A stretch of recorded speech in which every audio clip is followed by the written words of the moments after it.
नमस्कार, मैं निशा यादव अपने यूट्यूब चैनल पर आप सभी का स्वागत करती हूँ। दोस्तों, मैं एक कजरी गीत सुनाने जा रही हूँ। आप लोग कैसा लगा कमेंट में ज़रूर बताइएगा।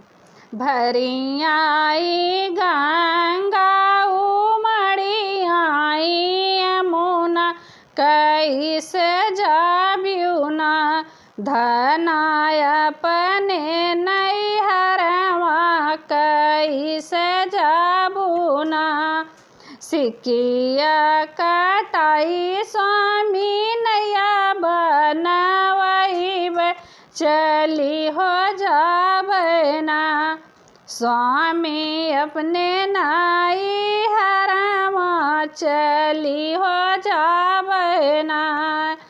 भरी आई गंगा उमड़ी आई यमुना, कैसे जाबियुना धनी अपने नैहरवा, कैसे जाबियुना सिकिया कटाई स्वामी नैया बनवैब, चली हो जाबना स्वामी अपने नैहरवा, चली हो जाबना।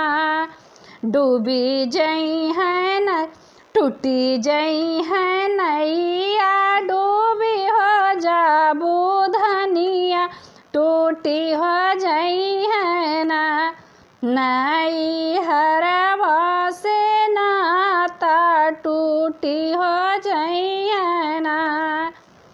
हमारे नैहरवा स्वामी लहुरी बहिनिया की जुड़ी हो जई है ना, नैहरवा से नाता की जुड़ी हो जई है ना।